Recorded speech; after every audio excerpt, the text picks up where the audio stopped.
Hello friends, હું ભરત નાકુ web સંકુલમાં તમારું બધાનું દિલ ખોલીને સ્વાગત કરું છું. Most and strongly welcome. આજે બહુ મસ્ત એવો એકદમ રૂડો રૂપાળો વિષય વિજ્ઞાન અને ટેકનોલોજી જોવાનો છે. વિજ્ઞાન અને ટેકનોલોજી જોવાનો છે વિષય જે કદાચ તમને એવું લાગતું છે કે સાહેબ આ તો બહુ અઘરો છે. એવું નથી, ખોટું છે. હજી તમે નાના છો, મજા કરો, જોવો, જાણો, શીખો, મજા આવશે. આ વિષય ભણીને એની પહેલા એક વાત કહો. જુઓ, મારામાં તાકાત છે. જુઓ તમે, આ પોડિયમ છે મેં ભણાવીની છે. ઓહ, બહુ વજન છે મારામાં, તાકાત તો છે. તોય મારામાં લોહી નીકળું, મસ્તી કરતો હતો, લોહી નહોતું, સોસ હતો.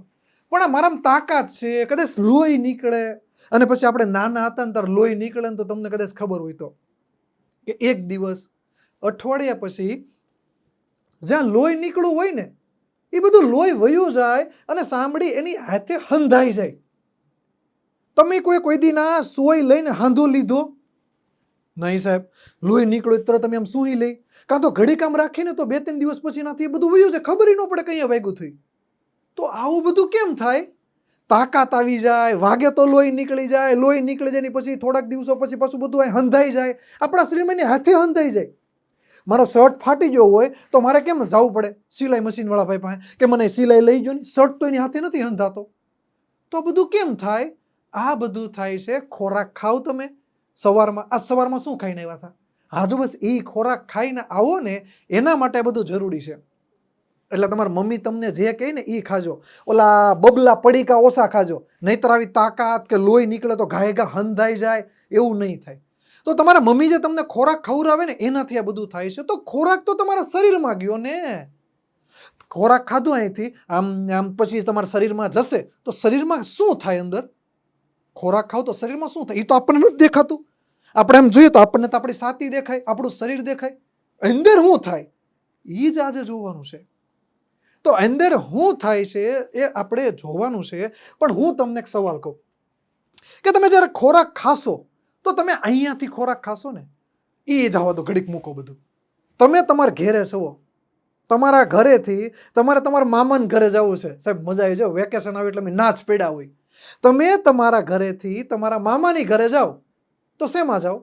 સાહેબ રિક્ષા લઈને, સાહેબ બાઇક લઈને, સાહેબ 4 વ્હીલ લઈને, સાહેબ ગમે એમાં જાઓ, પણ જશો ક્યાં? એક રસ્તા ઉપરથી જશો ને. એ રસ્તો તમને યાદ છે? હા.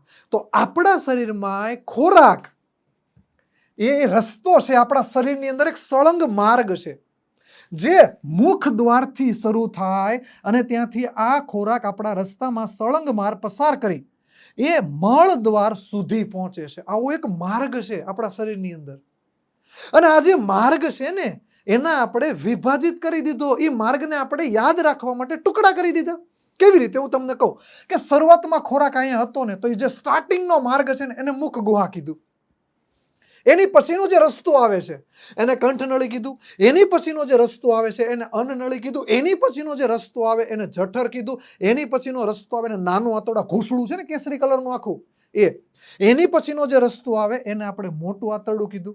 એની પછીનો જે રસ્તો આવે એને મળાશય કીધું. ને એની પછીનો જે રસ્તો આવે એને મળ દ્વાર કીધું.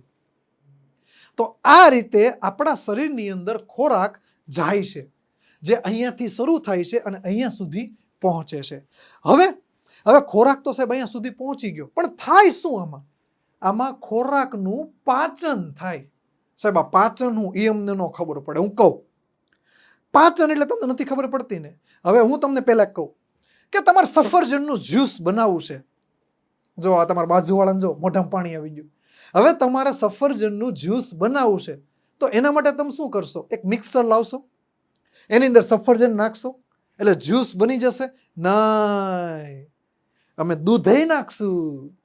સાહેબ એમાં અમે થોડું થોડું ગળું કરવા માટે ખાંડે નાખશું અને એની પછી શું બનશે? સફરજનનું જ્યુસ બનશે.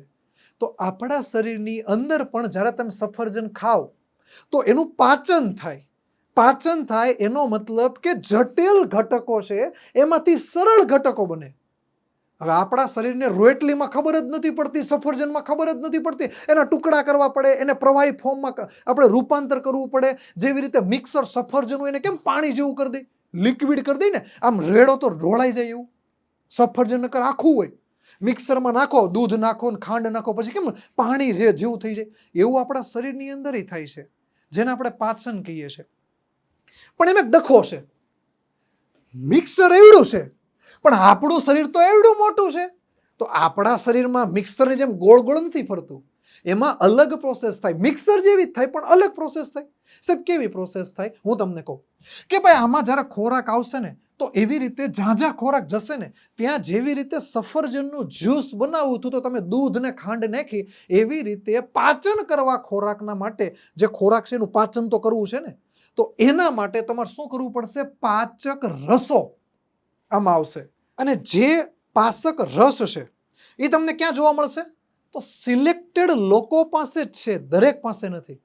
હું તમને કહું કે ભાઈ આ જે પાચક રસ છે એ જઠર પાસે છે અને નાના આંતરડાની દિવાલો પાસે છે, એ બધા પાસે નથી.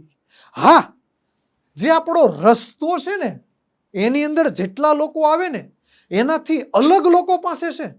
જેવી રીતે હું તમને કહું કે મારી પાસે 3 શરીરમાં એવા બીજા અંગો છે, યકૃત, સ્વાદુપિંડ અને લાળ ગ્રંથિ, કે જેની પાસે પાચક રસ છે. પણ તમે એક વસ્તુ નાની એવી નોટિસ કરી, કઈ કે ખોરાક અહીંયાથી આવતો હતો ને તો આ લાળ ગ્રંથિ કે સ્વાદુપિંડ કે યકૃત પાસે તો જતો જ નથી, તો એની પાસેથી આ રસ કેવી રીતે લેશું? હું તમને એક નાનું ઉદાહરણ આપું કે તમે તમારા મામાને ઘેર જાઓ, હા સાહેબ જાય, દિવાળી વેકેશન એટલે અમારું ત્યાં જ ગુજરે. હવે જ્યારે તમે તમારા મામાની ઘરે જાઓ અને જ્યારે ઘરેથી આવતા હો, મામાના ઘરેથી પોતાના ઘરે આવતો, ત્યારે મામા શું આપે? સાહેબ રૂપિયા આપે. હા, જો હું એ જ કહું, એ જે રૂપિયા આપે તમને, તમે સીધા ખિસ્સામાં નાખી દો, મમ્મીને ન આપો. પણ કારક બને એવું કે તમારા મામા કંઈક બહાર ગયા હોય, તમારા માટે રમકડું લાવે, પણ તમે એના ઘરે ના જાઓ અને તમારા મમ્મી ઘરે જાય, તમારા મામાની ઘરે તમારા મમ્મી જાય અને તમારા મામા તમારા મમ્મીને એનું તમારું જે રમકડું છે એને આપી દે અને તમારા મમ્મી તમને આપી દે. આવું થાય? હા, આવું થાય હો, કારક થાય આવું. અમે મામાને ઘરે ન જઈએ તો અમારા મમ્મી નાથી રમકડું લેતા આવે. હવે હું તમને કહું કે આ રમકડું કોનું હતું? તો કે તમારું હતું.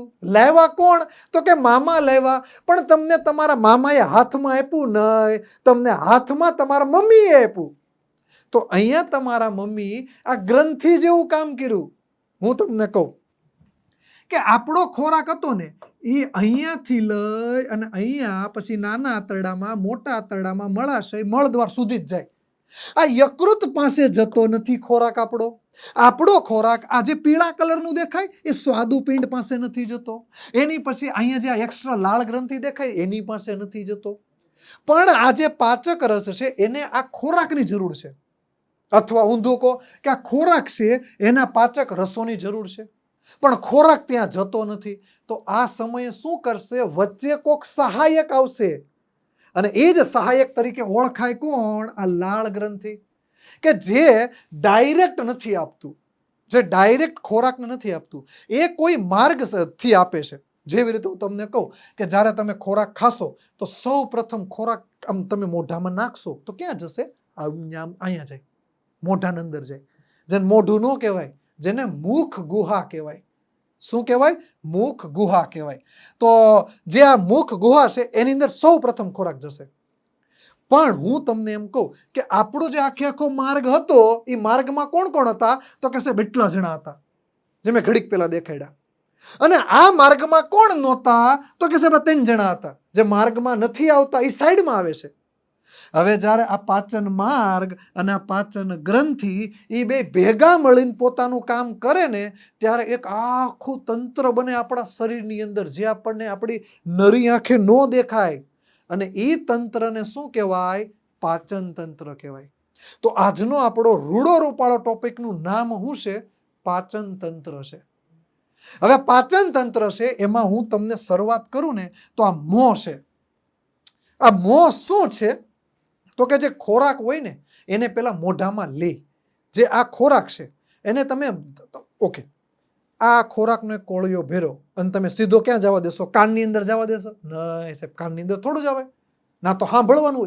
યસ, ગુડ, નહીં, વેરી ગુડ. કારણ કે તમને ખબર છે ખોરાક પહેલા ક્યાં જાય?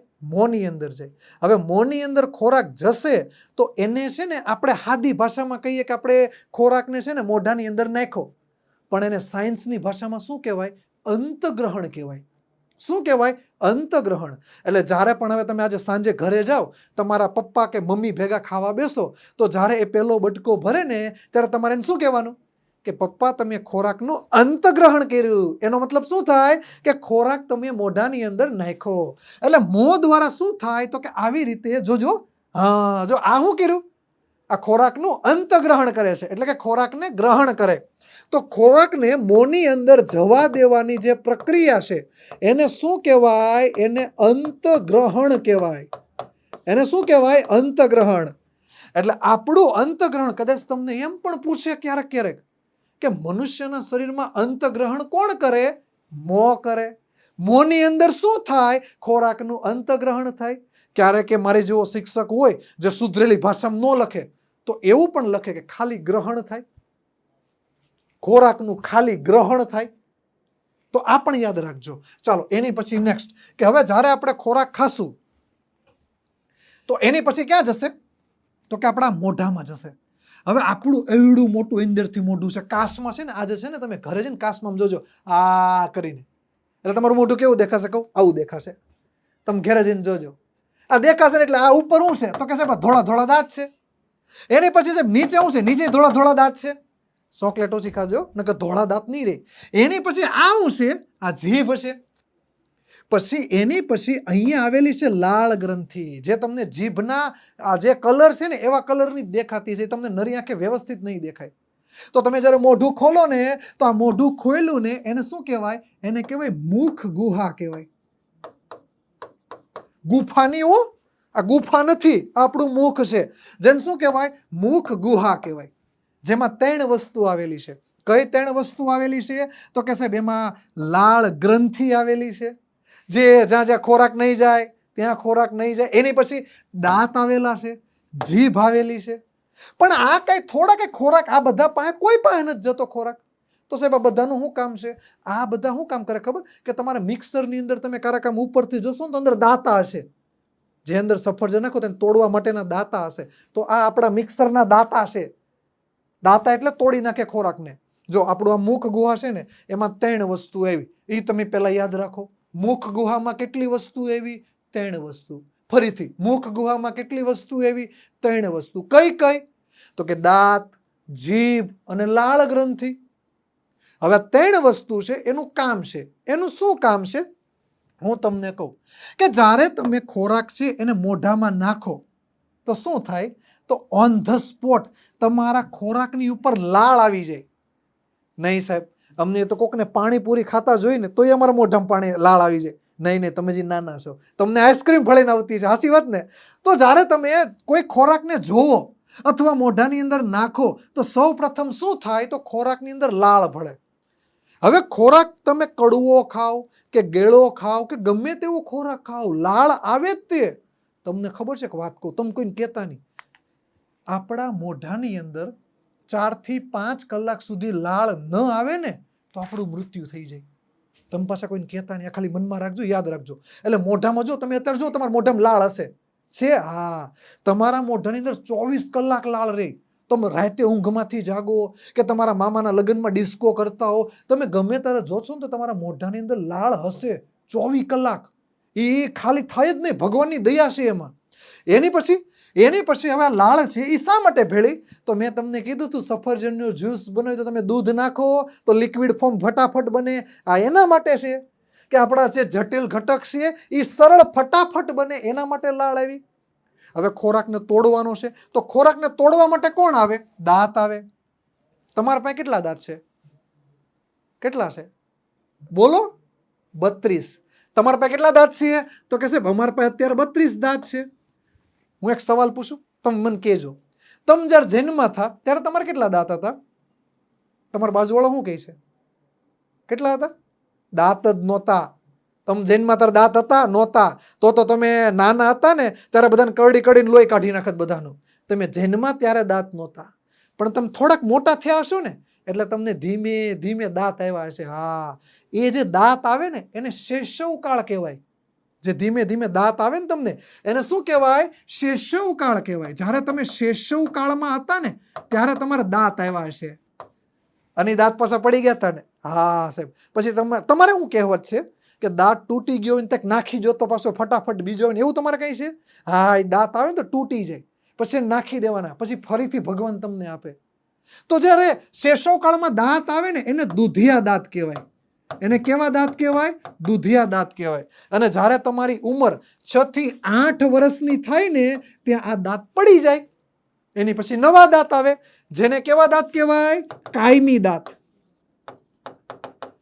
હું ફરીથી કહું કે જ્યારે તમારો જન્મ થયો ને ત્યારે તમારા દાંત જ નહોતા, આ યાદ રાખજો. એની પછી જ્યારે તમે થોડાક મોટા થયા, જેને શૈશવકાળ કહેવાય, તમારી ઉંમર છે, તમે જવાન બનશો, તેની પછી તમારા લગ્ન થશે, એની પછી તમે ઘરડા બનશો, એની આ જો બધા ઉંમરના સ્ટેજ છે. એમાં એક સ્ટેજ એવું છે કે જેને શૈશવકાળે કહેવાય. એની પછી તરુણાવસ્થા આવે, એટલે કે તમારે દાઢી આવશે, મૂછ આવશે, છોકરા આવશે તો, પછી છોકરીઓ છે તો તમારે વાળ મોટા મોટા રહેશે, પછી શું કહેવાય કે તમારી ત્વચા મુલાયમ રહેશે. છોકરાઓની છે ને ત્વચા મુલાયમ ન હોય, એની ખરબચડી હોય.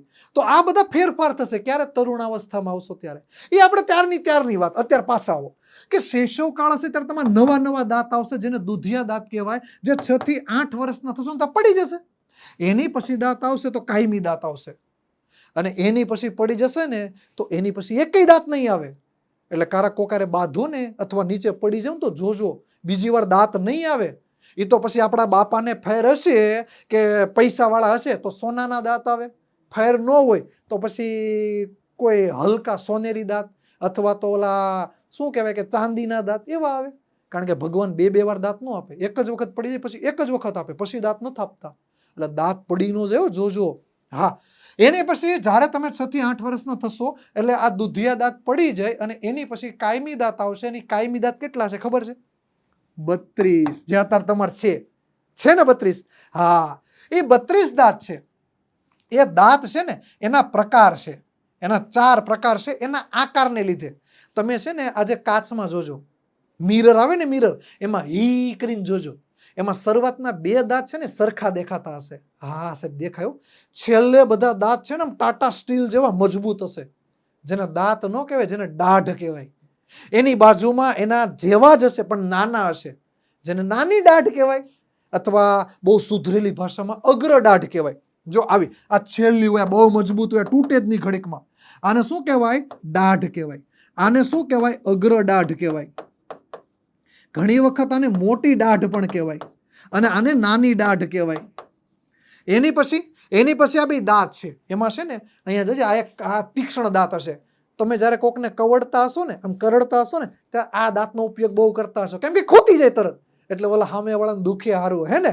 આ તો એ જે ખૂતી જેવો દાંત છે ને એને છેદક દાંત કહેવાય. અરે એને રાક્ષસી દાંત કહેવાય, જે રાક્ષસ જેવો છે. રાક્ષસને કેમ દાંત હોય? આ મોટા હુયા જેવા હાવજના દાંત જોઈએ, ઓલા બે જરા કરે ને ત્યારે 2 દાંત દેખાય, તો એ દાંતને કેવા કહેવાય? રાક્ષસી દાંત. અને એની પછી જે વધ્યા એને કેવા કહેવાય? છેદક દાંત. તો આપણા શરીરની અંદર 32 દાંત છે, અને 32 દાંત છે ટોટલ. એમાંથી પ્રકાર કેટલા છે? 4 પ્રકાર છે. એ 4 પ્રકાર આવા છે: છેદક, રાક્ષસી, અગ્ર દાઢ અને દાઢ. જે શરૂઆતના 2 દેખાય, આ 2 નાના બાળકો ત્યારે ખબર શરૂઆતમાં 2 દાંત જ આવે, તો એ દાંતને કેવા કહેવાય? છેદક દાંત. એની પછી આવે રાક્ષસી દાંત, આમ ખૂતી જાય, કોકને આમ કવડ હોય ને તો એ દાંતનો જ ઉપયોગ કરવાનો, પણ બહુ કવડતા નહીં. તો આ 4 પ્રકારના દાંત છે. પછી જેમ જેમ ઉંમર જાય એમ પડતા જાય, પછી સોગઠ આવે. ખબર? તમારા દાદા કોક પહેરતું છે, જોજો. આમ પછી જ્યારે દાંત ન હોય ત્યારે હોઠ પાછા ભેગા થઈ જાય. તો આ દાંતનું જાળવણી કરજો, કારણ કે એક જ વખત આવે. વધારે પડતી ચોકલેટ ખાવ તો શું થાય ખબર? કે તમારા દાંતમાં હલવાઈ જાય. તમે વ્યવસ્થિત બ્રશ ન કરતા હો, મોઢું સાફ ન કરતા હો, ત્યારે તમારા દાંતની અંદર ચોકલેટ જમા બધે ચોંટેલી રહી ને તો પછી એમાં ધીમે ધીમે બેક્ટેરિયા બને, અને બેક્ટેરિયા છે ને દાંતનો સડો લાવે. તો ચોકલેટ ખાવ ને તો મોઢું સાફ કરી નાખજો ફટાફટ, અને ચોકલેટ બને તો સુધી ઓછી ખાવી, કારણ કે એનાથી દાંતનો સડો ફટાફટ થાય છે, ગળી વસ્તુથી ફટાફટ થાય છે. તેની પછી આપણી પાસે જીભ છે. સાહેબ, આ જીભનું શું કામ છે? તો હું તમને કહું, આપણા શરીરમાં મિક્સર નથી. હવે મિક્સર ન હોય તો જે આપણે ખોરાક છે ને ગોળ ગોળ તો ફેરવવું પડે ને. તો જીભ છે ને એ ખોરાકને ગોળ ગોળ ફેરવે. તમે જ્યારે બટકું મોઢામાં નાખો તો આમ જ્યારે ખાતો ને આમ આમ તો જીભ છે ને એ ખોરાકને આખો ગોળ ગોળ ફેરવતો હોય કે આમ આપણે દાંત આમ તોડો એની પછી જીભ એને ફેરવે અને લાળ અંદર ભળતી જાય. પાછું તમે આમ 32-33 વખત કરો આમ આમ એટલે દાંત તોડવાનું કામ કરે, જીભ ખોરાકને ફેરવવાનું કામ કરે, લાળ અંદર ભળતી જાય. એટલે અહીંયાથી તમારી પાચનની શરૂઆત થઈ ગઈ. તો પાચનની શરૂઆત ક્યાંથી થઈ? મુખ ગુહાથી અથવા મોંથી. તેની પછી આગળ જઈએ. હવે તેની પછી ખોરાક હવે આગળ જશે. અહીંયા જો ખોરાક બદલાઈ ગયો લાળ ભેળીને, એટલે હવે લાળ ભેરી લાળ રસઈ કહેવાય, એને પાચક રસઈ કહેવાય. ત્યાંથી હવે ખોરાક ધીમે ધીમે આગળ આવશે. એ ક્યાં જશે? કંઠનળીમાં જશે. પણ તમને ખબર ક્યારેક તમે આમ જમતા હો ને આમ જમતા જમતા ક્યારેક બોલતા હો તો એમ થઈ જાય. આવું કેમ થાય? કારણ કે તમે જે શ્વાસ લો અને ખોરાક ખાઓ એ બેયનો માર્ગ એક જ છે. એ બેયનો માર્ગ કંઠનળી એક જ છે. જો હું તમને બતાવું કે આ જો અહીંથી જો હવા આવી, જો હવે ખોરાક આવ્યો, ફરીથી ખોરાક જોજો હવા જોજો દેખાણી, આ ખોરાક ગયો, એની પછી જોજો જો હવા દેખાણી. એનો મતલબ કે ખોરાક અહીંયાથી આવે અને શ્વાસ લો હવા અહીંયાથી આવે. તો બેયનો માર્ગ એક જ છે. પણ ભગવાને આપણા શરીરની રચના એટલી મસ્ત બનાવી ને કે જ્યારે તમે ખોરાક આવે ને તો આને ઘાટી ઢાંકણ કહેવાય. આને શું કહેવાય? ઘાટી ઢાંકણ. જે ખોરાકને નીચે જવા દે અન્નનળીની અંદર, અને શ્વાસ આવે એને શ્વાસ નળીની અંદર જવા દે. જો શ્વાસ નળીની અંદર જવા દે. આ બે અલગ અલગ નળી છે. આ શ્વાસ નળી છે, આ અન્નનળી છે. તો શ્વાસ નળી અને અન્નનળી એ બેને અલગ કોણ કરે? આ ઘાટી ઢાંકણ. એ જો ખોરાકને છે ને ખોરાકની નળીમાં જવા દે અને શ્વાસને શ્વાસની નળીમાં જવા દે. એટલે જમતા જમતા બહુ બોલો ને તો ક્યારેક ઘાટી ઢાંકણ કામ ન કરે તો એ શ્વાસ નળીમાં જતો રહે એટલે ઉહુ થઈ જાય. તો જમતો ત્યારે બહુ નહીં બોલવાનું, ત્યારે ખાલી ખાવામાં જ ધ્યાન આપવાનું. ઓકે, તો આ શ્વાસ નળી છે અને અન્નનળી છે એ બેને અલગ કોણ કરે? અથવા તમને એમ પણ ક્યારેક પૂછે કે જે ખોરાક છે એને શ્વાસ નળીમાં કોણ ન જવા દે? ઘાટી ઢાંકણ. ઘાટી ઢાંકણ આ જવા દે. જે પોલા હાડકાની બનેલી હોય, કુણા હાડકાની. જો તમને ખબર હું તમને કહું, આ નાક છે ને નાક ના હાડકું છે. આ કાન છે ને કાન એમાંય હાડકું છે. આ હાથ છે ને એમાંય હાડકું છે. નાકનું હાડકું છે ને જોજો મેં જો ફેરવું. આ કાનમાં હાડકું છે ને એને જો મેં આમ કર્યું. આ કાનનું હાડકું એને જો આમ કર્યું. પણ તમને ખબર મારા આ હાથમાં હાડકું છે ને એને હું આમ ન કરી શકું. આ મજબૂત હાડકું છે. પણ આ કાનની અંદર હાડકા છે ને કુણા હાડકા છે. આ કુણા હાડકા છે. એવી રીતે આ કુણા હાડકાનું બનેલું છે.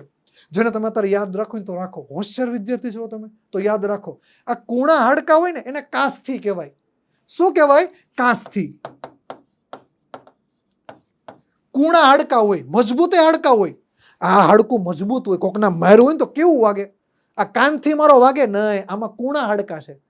કુણા હાડકાને કાસ્થિ કહેવાય. મજબૂત હાડકા હોય ને એને અસ્થિ કહેવાય. એને શું કહેવાય? અસ્થિ કહેવાય. આ મજબૂત હાડકાને કહેવાય. અને આ હાડકા કેવા છે? જે કુણા છે, જે કોમળ છે, એવા હાડકાને શું કહેવાય? કાસ્થિ કહેવાય. આમાં કલમનો ક આવે, આમાં અજગરનો અ આવે. તેની પછી ખોરાક ત્યાંથી આગળ જશે. ખોરાક આગળ ક્યાં જશે? તો કે ત્યાંથી હવે ખોરાક આગળ જશે. આગળ ક્યાં ગયો? તો કે સાહેબ આ જે કોથળી જેવી રચના દેખાય એને કહેવાય જઠર. તમને ખબર હે? તમે ઘેરે ને હું કહો? મને ખબર હે. તમે એમ કહો ને પેટ છે. હા, એ જ જઠર. આ પેટ નથી. ઘણા તો ડેબુ કે આ ડેબુ કે ફાંદ કે પેટ નથી, આ જઠર છે. અહીંયા આખે આખે જઠર આવેલી છે. અને મસ્ત વાત કરું, આપણા જેટલા માર્ગ છે ને, શરૂઆતથી આપણે શરૂ કર્યું, મુખ ગુહા આવ્યું, કંઠનળી આવ્યું, એની પછી ખોરાક અન્નનળીમાં મોકલો તો ઘાટી ઢાંકણે. આ બધા માર્ગ છે ને એમ હજી આગળ માર્ગ આવશે. પણ બધા માર્ગની અંદર સૌથી પહોળો માર્ગ કયો? તમને ખબર હોય, તમે ક્યારેક ગાડી લઈને જતા હો તમારા પપ્પા જોડે તો બહુ મોટો રસ્તો આવે. આપણે આપણી સોસાયટીમાં આવીએ ને તો હાંકડા રસ્તા આવી જાય. તો આપણા શરીરમાં એવું થાય. આ બહુ પહોળો રસ્તો છે. જઠર છે ને એ ખોરાકનો બહુ પહોળો રસ્તો છે.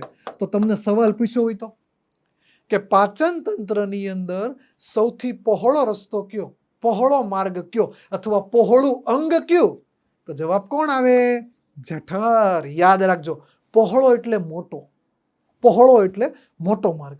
જેવી રીતે હાઈવે હોય, તમે સાંભળ્યું 6 લાઇન હાઈવે, 4 લાઇન હાઈવે, એ બધા હાઈવે મોટા મોટા હોય.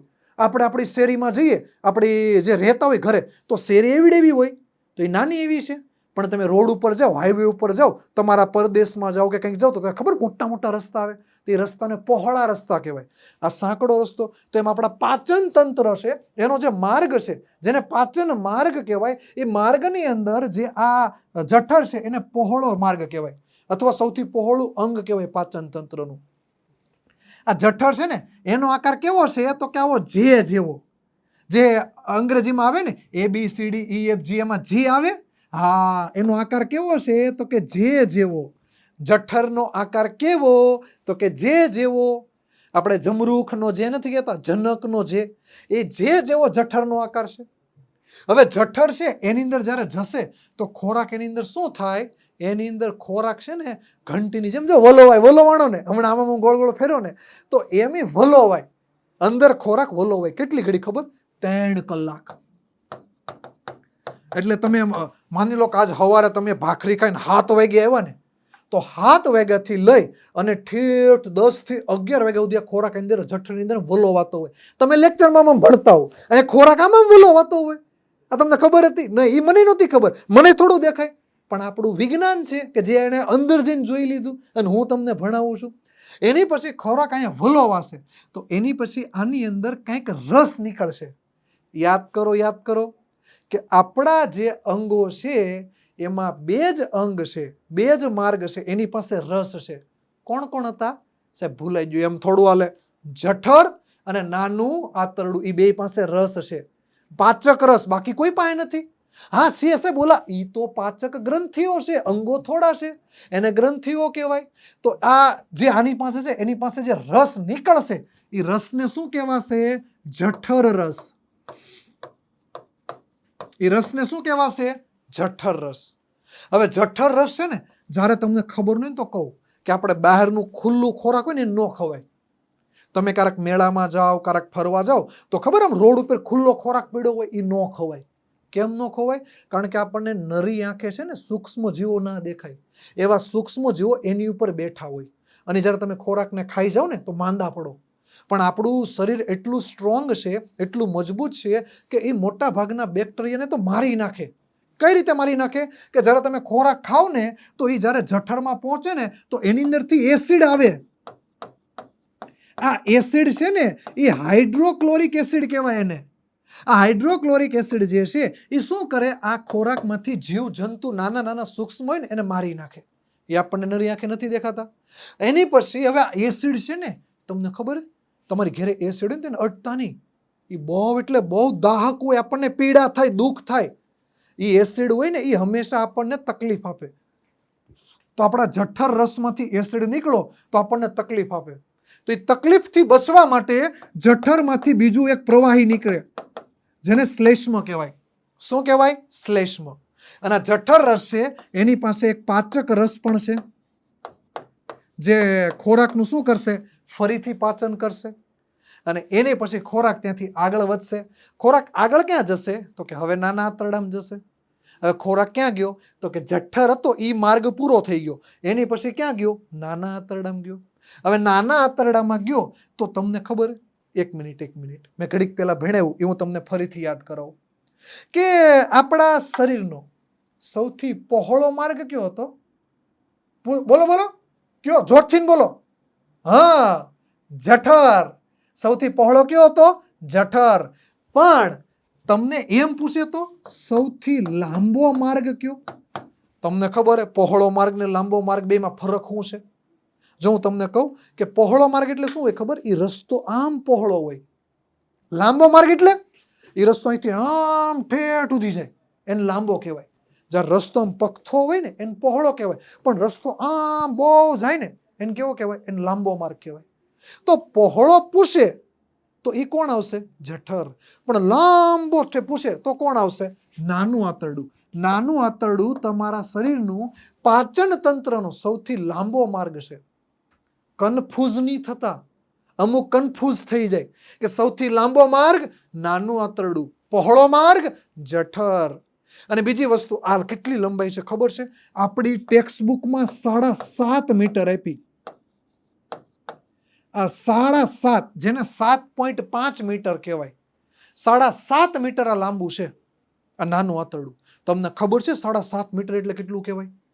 હું ઊભો ને, હું અત્યારે 1 મીટર ઉપરનો છું.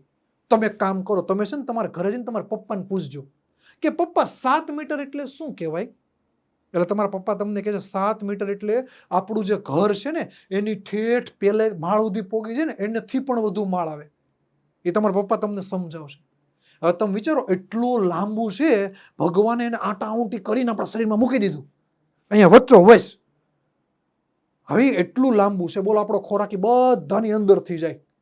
એટલે 7.5 મીટર લાંબુ આપણું નાનું આંતરડું છે, એટલે એને સૌથી લાંબો માર્ગ કીધો. બહુ મોટું છે, એકવાર આપણું નીકળી જાય ને તો પછી ઘડીકમાં આપણે ફિટ ન કરી શકીએ, કારણ કે એને ક્યાં એટલું બધું મોટા ભાગને કેમ હતાડવો? એ તો ભગવાને જ આપણને ફિટ કરી દીધું. એટલે બહુ વધારે બાંધવું નહીં, નકર કોઈક નાનું આંતરડું તોડી નાખે તો, કારણ કે બીજી વાર ફિટ ન થાય સરખું એવડું મોટું. તો સૌથી મોટું નહીં, સૌથી લાંબુ આપણું અંગ કયું? પાચન તંત્રનું નાનું આંતરડું.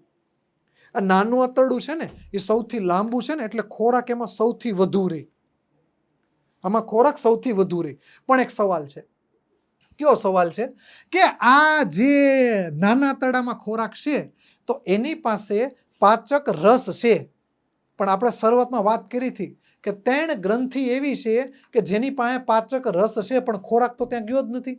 પેલી તો લાળ ગ્રંથિ હતી, પછી બીજી 2 કઈ હતી?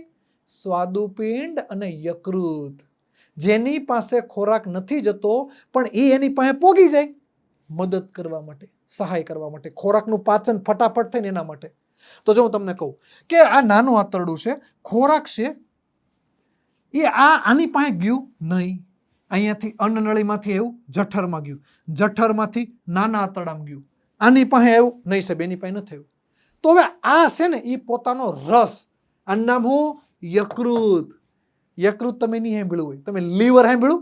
જોની લીવર નહીં, લીવર જે આપણા શરીરમાં આવેલું છે. તમે સાંભળ્યું છે કે દારૂ વધારે પીવાથી લીવર ખરાબ થાય. એ આ લીવર જો આ ખરાબ થઈ જાય ને તો આપણા ખોરાકનું પાચન કોણ કરે? પછી આપણે માંદા પડી. એટલે દારૂ કોઈ દી ન પીવો જોઈએ. દારૂ પીએ ને તો આપણું આ યકૃત ખરાબ થાય, લીવર ખરાબ થાય, અને લીવર ખરાબ થઈ જાય ને તો પછી આપણને બહુ બધી બીમારી પડે. પછી આપણે નાની ઉંમરમાં જ આપણે ભગવાનને ગમી જાય. એટલે એ આ દારૂ ન પીવાય, કારણ કે નાનું આપણું જે નાના આંતરડાની છે એની ઉપર આવેલો યકૃત ખરાબ થઈ જાય. અને યકૃત છે ને એની પાસે પાચક રસ છે, એનું નામ છે. એનું નામ શું છે? તો કે પિત્તરસ છે. આ પિત્તરસ છે એ આ યકૃતની અંદર બની જાય ને એની પછી આ પિત્તાશય છે. આ પિત્તાશય છે ને એની અંદર શું થશે? સંગ્રહ થશે. આ પિત્તાશયની અંદર શું થશે? સંગ્રહ થશે. પિત્તરસ યકૃત બનાવે, એની પછી પિત્તાશય છે એની અંદર સંગ્રહ થાય. બનાવે કોણ? પિત્તરસ કોણ બનાવે? યકૃત બનાવે. સંગ્રહ કોણ કરે? પિત્તાશય કરે. ફરીથી, પિત્તરસ બનાવે કોણ? યકૃત. સંગ્રહ કોણ કરે? પિત્તાશય કરે. અને એની પછી એનાથી આ ક્યાં જાય? જો આ આવું છે, આ જઠર અને નાનું આંતરડું એ બેયનો ભાગ છે, જેને શું કહેવાય? પકવાશય. જ્યાં જાય અને ત્યાંથી પછી ક્યાં વ્યૂ જાય? નાના આંતરડાની અંદર વ્યૂ જાય. તો આ પિત્તરસ છે એ આ રીતે નાના આંતરડાની અંદર જાય છે, પણ ખોરાક ત્યાં જતો નથી. એટલે સહાયક અંગ કીધું. ખોરાક નાના આંતરડામાં છે, આ પિત્તરસ નાના આંતરડામાં જશે ને આ બેયની મુલાકાત થઈ જશે, એટલે મિશ્રણ બની જશે મસ્ત, એટલે ખોરાકનું પાચન થઈ જશે. તેની પછી આ જે બીજું છે જેને સ્વાદુપિંડ કહેવાય, એ જે સ્વાદુપિંડ છે એમાંથી શું નીકળે? તો એમાંથી સ્વાદુ રસ નીકળે. એમાંથી શું નીકળે? સ્વાદુ રસ નીકળે. અને તમને બીજી એક ખબર છે કે આ યકૃત છે ને એ કેવા કલરનું છે? લાલાશ પડતા કથ્થાઈ રંગનું. લાલાશ પડતા કથ્થાઈ રંગનું છે. અને આ છે ને શીણી, ફાચર, ઓલા લાકડા તોડવાનું ખબર આવે આમ ત્રિકોણ જેવું આવે, એને શીણી કહેવાય. લાકડાનું ઉપર મૂકો એની પર જોરથી થોડો મારે તો લાકડું તૂટી જાય. એવા ફાચર અથવા શીણી આકારનું છે. અને એ એક મસ્ત વાત કહું કે તમારા શરીરની આ સૌથી મોટી ગ્રંથિ છે. આપણા શરીરમાં ઘણી બધી ગ્રંથિઓ આવી છે, પછી કારક ભણશું, પણ આપણા શરીરમાં જેટલી ગ્રંથિ ને એમાંથી સૌથી મોટી ગ્રંથિ યકૃત છે. બહુ કામનું અંગ છે. આ વિટામિન એ ને સંગ્રહ કરી રાખે, પણ તમને એમાં ખબર જ નહીં પડે વિટામિન એ શું, પણ એ આ કામની વસ્તુ છે. અને એની પછી આ શું છે તો કે સ્વાદુપિંડ. આ સ્વાદુપિંડ છે જેની અંદરથી શું નીકળે? સ્વાદુરસ. એ પણ જુઓ અહીંયાથી ક્યાં આપી દે? આ નાના આંતરડામાં આપી દે. ત્યાંથી ક્યાં આપી દે? આ નાના આંતરડામાં જતું રહે. અને નાના આંતરડામાંથી પછી આ જે ખોરાક પડ્યો છે એ બેની મુલાકાત થઈ જાય, એટલે ખોરાકને શું મળી જાય? સ્વાદુરસ મળી જાય. આમાંથી પિત્તરસ યકૃતમાંથી, સ્વાદુપિંડમાંથી સ્વાદુરસ. આ કેવું યાદ રહી જાય કા? સ્વાદુપિંડ સ્વાદુરસ, સ્વાદુપિંડ સ્વાદુરસ. યકૃતમાં થોડુંક યાદ રાખવું પડે. પિત્તરસ બનાવે, સંગ્રહ કોણ કરે? પિત્તાશય કરે. એની પછી ત્યાંથી હવે ખોરાક આપણો નાના આંતરડામાં પડ્યો છે, તો ખોરાક અહીંયા હવે સંપૂર્ણ શું થઈ જાય? પાચન થઈ જાય. અને સંપૂર્ણ પાચન થઈ જાય ને તો પછી એનું શું થાય? એને શોષણ કરવા માંડે. શોષણ કરવું એટલે તમને હું ગ્લાસ આપું, એની અંદર શેરડીનો રસ ભરી દઉં, પછી ઓલી સ્ટ્રો આપું, આને શું કહેવાય? શોષણ કહેવાય. આમ તમે સૂઈ લીધું ને એને શોષણ કહેવાય. તો એવી રીતે આપણા જે શરીરમાં જ્યારે છેલ્લે પાચિત ખોરાક, કેવો ખોરાક? કારણ કે પાચન થઈ ગયું, હવે ખોરાક ન કહેવાય, હવે પાચિત ખોરાક કહેવાય. હું તમને કહું, જ્યારે તમે મોટા થશો અને તમે જ્યારે કલેક્ટર બનો અથવા કોઈ અધિકારી બનો, તો તમને ખાલી તમારું નામ માની લો કે મયંક હોય, તો તમને મયંક ન કહેવાય. તમને શું કહેવાય? આઈપીએસ મયંક, કલેક્ટર મયંક કહેવાય. એમ ખોરાક હોય ને એ જ્યારે અંદર જાય ને તો એને પછી ખાલી ખોરાક ન કહેવાય, એને પાચિત ખોરાક કહેવાય. નાના આંતરડા અંદર ખોરાક આવે, કેવો આવે? પાચિત ખોરાક. એ પાચિત ખોરાક છે એનું એમ શોષણ કરી લે. કોણ કરી લે? તો કે આવા રસાંકુરો, આંગળી જેવા હોય, નાના આંતરડા અંદર ઢેગલો હોય, લાડ બધા હોય, માપ બારા હોય. આને શું કહેવાય? રસાંકુરો કહેવાય. જે રસાંકુરો શું કરે તો કે પાચિત ખોરાક હોય ને એનું શું કરે? શોષણ કરે. પાચિત ખોરાકનું શું કરે? શોષણ કરી લે. અને પાચિત ખોરાકનું જે શોષણ કરી લે એને જોજો, હું તમને કહું, આ તો જો આંગળી જેવા છે, લાડ બધા ઊભા છે, પણ આ છે ને એકચ્યુઅલીમાં આવા હોય. જો આ રસાંકુરો છે, આંગળી જેવા છે, પણ એને તમે વચ્ચેથી તોડો ને તો એમાં જો આ બ્લડ વાહિની છે, રુધિર વાહિની છે, એની અંદર રુધિર વાહિની હોય, એ શોષણ કરી લે. એટલે આપણા જે તમે ગમે ના આપણા શરીરમાં ગમે ના કાપો મારો ને તેમાંથી લોહી નીકળે. મારતા નહીં ક્યારેય, પણ એ લોહી શેમાંથી નીકળે? આ રુધિર વાહિની કહેવાય એને. એને શું કહેવાય? રુધિર વાહિની. એ આપણી રુધિર વાહિની આપણા શરીરમાં બધે છે. તો બધે છે ને, તો એ રુધિર વાહિની બધે છે આપણા શરીરની અંદર. તો એ રુધિર વાહિની જે છે એને આ ખોરાક આપી દે. એટલે આપણો જે ખોરાક ખાધો ને એ ક્યાં જશે? રુધિર વાહિનીમાં. કોણ લઈ જશે? રસાંકુરો. કોણ લઈ જશે? આ રસાંકુરો છે એ શું કરશે? આ ખોરાક જે છે એને બધે આપણા બ્લડ વાહિની સાથે કનેક્ટ છે, એટલે આપણા શરીરમાં બધે પહોંચાડી દેશે. કેવો ખોરાક? પાચિત ખોરાક. પણ ઘણી વખત કેવું થાય ખબર? કે ખોરાક હોય ને એમાં થોડો ઘણો ખરાબ ખોરાક હોય કે જેનું પાચન ન થાય. તો પાચન ન થાય ને તો એ ખોરાક પછી ધીમે ધીમે જે પાચન હતો, પાચિત ખોરાક હતો ને એ તો વયો ગયો, એ બ્લડમાં વયો ગયો. રસાંકુરોએ બ્લડમાં આપી દીધો, એને શોષણ કરી લીધું. એને જે શોષણ કરી લીધું ને એને અવશોષણની પ્રોસેસ કહેવાય. આ રસાંકુરો શું કરે? અવશોષણ કરે. જેને સારી ભાષામાં શું કહેવાય? અવશોષણ. આપણી ભાષામાં શોષણ. જેવી રીતે મેં શરૂઆતમાં કીધું તો આપણે ખોરાક ખાઈ એને શું કહેવાય? ગ્રહણ, સાદી ભાષામાં. તો પછી એને અલગ ભાષામાં અલગ થઈ જાય.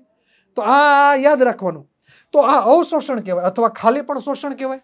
બેનો મતલબ એક જ થશે. અથવા તો જે આપણે ગ્રહણ કરતા હતા એને શું કહેવાય? અંતગ્રહણ કહેવાય. સુધરેલી ભાષામાં, સાદી ભાષામાં ગ્રહણ કહેવાય. ઓકે, તો ખોરાક હવે બ્લડમાં વયો ગયો, પણ હવે કેવો ખોરાક વધ્યો? જે હળી ગયેલો છે, જે કામનો નથી, જે અપાચિત છે. કેવો ખોરાક વધ્યો? અપાચિત. પાચિત ખોરાક ક્યાં છે? તો કે સાહેબ તો લોહીની અંદર વયો ગયો. અને એની પછી વધ્યો કયો? તો કે સાહેબ અપાચિત ખોરાક વધ્યો. હવે પાચિત ખોરાક છે એ ક્યાં મોકલો આપણે? લોહીની અંદર. સાહેબ લોહીની અંદર જ કેમ મોકલો? બીજે કઈ કેમ ન મોકલો? કારણ કે આપણા શરીરની અંદર બધે જ બ્લડ છે. એ ટુ ઝેડ જગ્યાએ દરેક જગ્યાએ બ્લડ છે. અને દરેક જગ્યાએ બ્લડ છે એનો મતલબ એવો થાય કે આપણો ખોરાક આખા શરીરના દરેક અંગે પહોંચી જશે. એની પછી તમને વાગ્યું હોય ને તો ના જે ખોરાક ખાધો હતો ને એ બધા હાંધા ઊંધી માર લે. આપણા શરીરમાં તાકાત આપે, તો એ પછી એના માટે.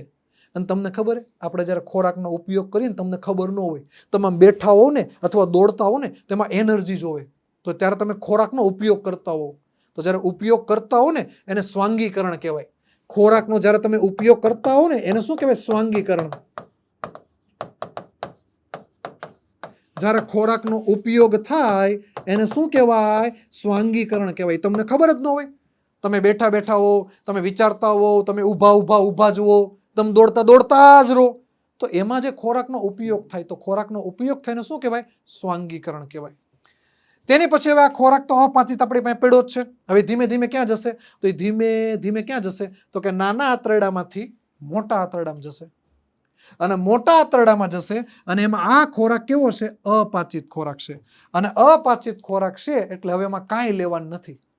બની શકે એમાં થોડાક પાણી હોય, થોડુંક ક્ષાર હોય, તો મોટું આંતરડું એને શોષણ કરી લેશે. એની પછી આ ખોરાક ક્યાં જશે? તો કે ધીમે ધીમે મોટા આંતરડામાંથી ક્યાં જશે? મળાશયમાં. પણ તમને ખબર હે કે નાનું આંતરડું છે એ 7.5 મીટર લાંબુ છે, અને મોટું આંતરડું છે એ ખાલી 1.5 મીટર જ લાંબુ છે. તો મોટું આંતરડું 1.5 મીટર, નાનું આંતરડું 7.5 મીટર લાંબુ છે. અને એની પછી મળાશયની અંદર ખોરાક છે, અને પછી તમે જ્યારે સવારે શીશીપોટી કરવા જાવ તો એમાં જે ખોરાક દૂર થાય ને એ જ આ ખોરાક અપાચિત ખોરાક, જે તમારા શરીરમાંથી દૂર થાય. તો તમે ખોરાક ખાધો, ત્યાંથી આપણે ખોરાકનો નિકાલ કર્યો, અને શું હતું કહેવાય? આને શું કહેવાય? પાચન તંત્ર કહેવાય. આખે આખું આપણું પાચન તંત્ર હતું. થોડાક સવાલ જોઈ લઈએ આપણે. પાચન એટલે સરળ ઘટકનું જટિલ ઘટકમાં રૂપાંતર કરે, એને કહેવાય? એને ના કહેવાય. ફરીથી બોલું, જટિલ ઘટકનું સરળ ઘટકમાં રૂપાંતર કરે. એવું ક્યાં છે ઓપ્શન? અહીંયા. જટિલ ઘટકનું સરળ ઘટકમાં રૂપાંતર કરે. કન્ફ્યુઝ નહીં થવાનું. તેની પછી જુઓ, આપણા શરીરમાં ખોરાક ગ્રહણ કોણ કરે? આની જગ્યાએ બીજો પણ શબ્દ વાપરે. આ સાદો શબ્દ થયો જેમાં મોં આવે, એની જગ્યાએ તમને શું કહે? અંતગ્રહણ પણ કહે. તો પણ તમારો જવાબ શું આવે? મોં આવે, ગ્રહણ કે અંતગ્રહણ. દુધિયા દાંત કઈ ઉંમરે પડી જાય? યાદ કરો, 6 થી 8 વર્ષે પડી જાય. એની પછી જઠરનો આકાર કોનો? જનકના જે જેવો. તો જનકના જે જેવો, ઓપ્શન બી આપણો રાઈટ થશે. જે. આપણા પાચન તંત્રમાં સૌથી પહોળો ભાગ, પહોળો પૂછે તો જઠર, લાંબો પૂછે તો નાનું આંતરડું. આપણા પાચન તંત્રમાં સૌથી લાંબો તો કે નાનું આંતરડું, 7.5 મીટર છે લાંબુ. નાના આંતરડાની લંબાઈ કેટલી છે? જો હમણાં મેં કહી દીધી, 7.5 મીટર છે. તેની પછી પિત્તરસ કોણ બનાવે? યાદ કરો, યાદ કરો. પિત્તરસ યકૃત બનાવે, પણ સંગ્રહ કોણ કરે? તો કે સંગ્રહ કોણ કરશે? પિત્તાશય કરશે. તેની પછી સ્વાદુપિંડમાંથી કયો પાચક રસ નીકળે? સ્વાદુપિંડ છે એમાંથી કયો પાચક રસ નીકળે? સ્વાદુપિંડ, સ્વાદુરસ. તેની પછી સ્વાંગીકરણ એટલે, સાહેબ એ તો ભૂલાઈ ગયું, કંઈક હતું તો ખરી, નાના આંતરડામાં કંઈક આવ્યું હતું. સ્વાંગીકરણ એટલે ખોરાકનો ઉપયોગ કરવો, પણ કેવા ખોરાકનો? પાચિત ખોરાકનો નિકાલ કરવો નહીં, પાચિત ખોરાકનો ઉપયોગ કરવો. ઓપ્શન સી રાઈટ થશે. આમાં રાઈટ આન્સર કયો આવશે? Option C. મોટા આંતરડાની લંબાઈ કેટલી? 1.5 મીટર, 1.5 મીટર. મળ ત્યાગ એટલે શું? એ તો સાહેબ તમે કીધું જ નથી, એ કહેવાની જરૂરી નથી. મળ ત્યાગ, જેનો ત્યાગ કરો. ત્યાગ કોનો કરીએ આપણે? અપાચિત ખોરાકનો. તો અપાચિત ખોરાકનો નિકાલ કરવો એને શું કહેવાય? મળ ત્યાગ. હું હજી એક વસ્તુ કહું, એને કદાચ સુધરેલી ભાષામાં પૂછે ને તો મળ પરિત્યાગ પણ કહેવાય. હું લખી દઉં, કદાચ તમને પૂછાઈ ગયું તો, કોઈક પૂછે તો એને મળ પરિત્યાગ પણ કહેવાય. મળ પરિત્યાગ એટલે શું થાય? અપાચિત ખોરાકનો નિકાલ કરવો. તો મારા ખ્યાલથી લેક્ચરમાં થોડીક મજા આવી છે. નહીં સાહેબ, આવી બહુ આવી ને. હા, તો મળીએ છીએ હવે નેક્સ્ટ લેક્ચરમાં. તો અહીંયા સુધી રાખીએ છીએ. Thanks for watching. God bless you.